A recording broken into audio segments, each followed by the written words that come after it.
Kling just dropped a new video model called O1, and honestly, it feels like Nano Banana but for videos. You can now take any existing video, upload it, and the model can generate multi-angle cinematic shots all from a single prompt, which means you're no longer limited to Nano Pro when building multi-angle scenes for your film or AI videos. But this raises a few questions. Does the new O1 model replace Nano Banana? Is it simply an extra tool that you would use alongside Nano, or does it have any real use case at all? Well, let's find out. So I'll be doing everything inside of Higgsfield because not only do I have access to the new model and all of its features, I'll also have unlimited image generations for Flux 2, Nano Banana Pro, and the new Kling image model. Link to get here will be in the description, or you can just go directly to the Kling website. So when we click into video and we select the new Kling model over here, you'll see Kling O1 video and Kling O1 video edit. Let's click the O1 video for now. All right, so we have two options here. So we have elements, which lets you upload up to 7 images, and then you have frame, start and end frame, basic stuff. But what we really want to do is select edit mode. Okay, so let's go to this. So the first thing you'll see is upload a reference video, which lets you upload a video for up to 3 to 10 seconds. And underneath that, you get the option to either upload 4 images or to add an element. And I'll get into what elements are later on in the video. So take this video of me cutting up some vegetables in the kitchen. Now, if I wanted different shots of the same video whilst maintaining consistency, my normal workflow would consist of grabbing the original image before it was generated into a video and then asking Nano to generate multiple shots from different angles. And then I would generate each one of those into videos. And just to be clear, that process is still effective. You and me both probably are still using that. So instead of doing that, Kling now gives me the option to upload the video, reference the video in the prompt, and then ask for similar generations to the ones you saw previously with Nano. Now the results weren't exactly the same, but the angles were still correct. And I did notice a few things that were off, but taking into consideration these were first attempt generations, the concept of the feature does work. The next example was using this video of this blue Nissan Skyline. I asked the model for different angles of the shot whilst the car was moving. The first few generations kind of worked, but with a few issues. Firstly, this low angle front bumper shot kind of got the angle right, but I wanted it closer to the ground. And you probably noticed that the car's not blue either. This 3/4 shot from behind also had some issues. The angle was cool, but the color was still white, and the car didn't really look like a Skyline. Now the next shot, which was a high angle overhead drone shot, worked really well, and the quality came out consistent with my other generation.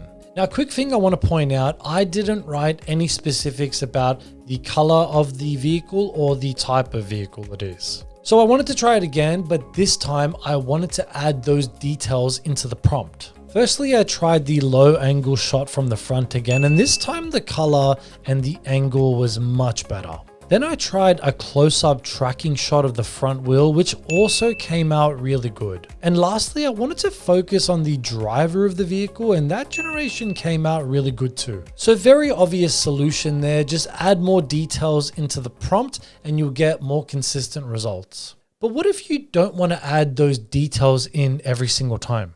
Well, this is a great opportunity for me to show you guys the new elements feature. So if you click here and you select add element, you will then be given the option to create an element, which essentially lets you upload multiple images of a character or object to keep them more consistent across your shots. When you click create, you'll have the option to add a frontal image and up to 3 additional images from different angles. So I went back to the image generation page and asked Nano to create me different shots of the same vehicle. Now I can only select 3, so I went with the side, rear view, and the shot from above. For the frontal shot, I went with the original image, and then I added the 3 additional images that I just generated. You do need to add a name and a description, and I asked ChatGPT to help me with that part.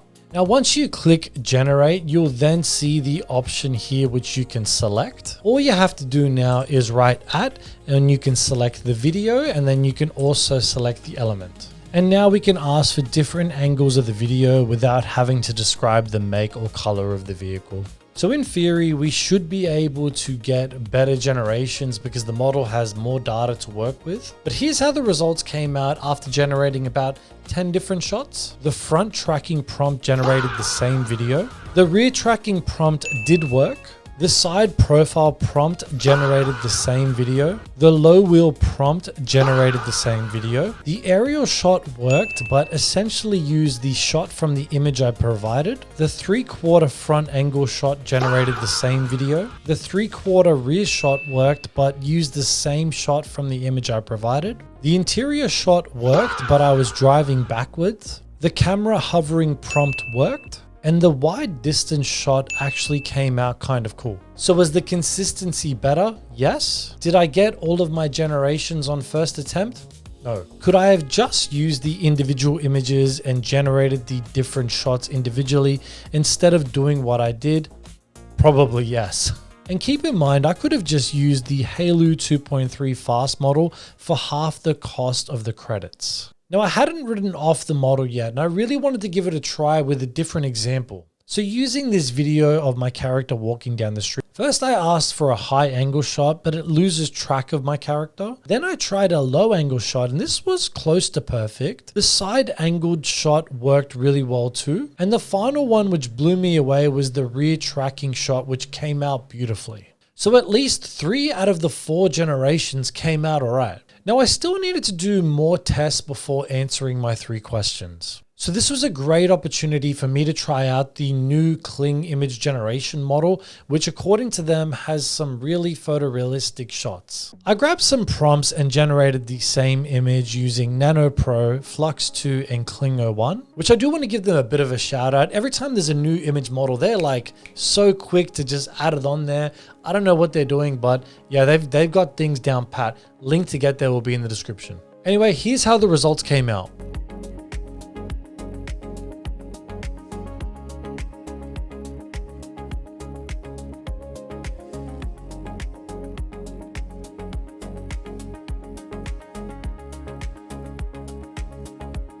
Now, I don't want to say which model I prefer just yet. I do want to test out each individual model on a big project to see which one actually does work. However, I can definitely say that the new 01 image model has some really great photorealistic shots. Now, I'm not actually sure if Kling said the image model was good at image editing, but I thought I'd give that a bit of a test as well. I grabbed the image of the Tesla looking vehicle and tried to generate different shots using this image as a reference. Surprisingly, all of the first attempt generations came out perfect without any loss of quality. So does it generate different camera angles? Yes, it does. But how does it handle with more detailed instructions? Well, here's a quick comparison test with Nano Pro.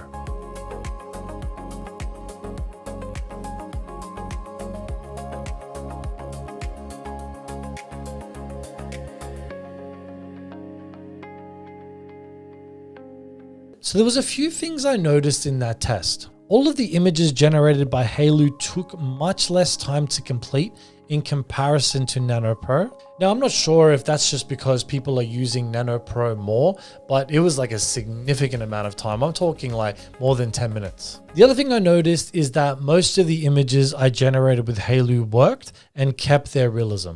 Okay, honestly, I think I have enough now to answer my 3 questions. Does the new Kling model replace Nano Banana? So the video editing model doesn't, but shockingly, you could argue the image model is comparably just as good as Nano Pro based on the examples and use cases that we tested. Is it simply an extra tool you'd use alongside Nano? I'm going to say maybe for this one because there's still some times where Nano Pro will not generate an image for you. I'm talking like a reverse shot or from behind shot, and I noticed Kling did do that well quite a few times. And lastly, does it actually have any real use cases? I guess the one thing that we all need to take into consideration is the fact that it can do stuff, yes, but you're paying more for credits using the video editing tool when you could have just edited the image first before generating that into a video.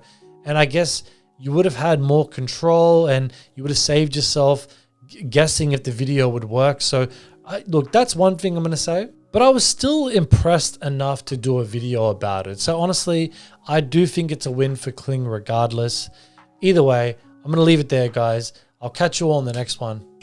Peace.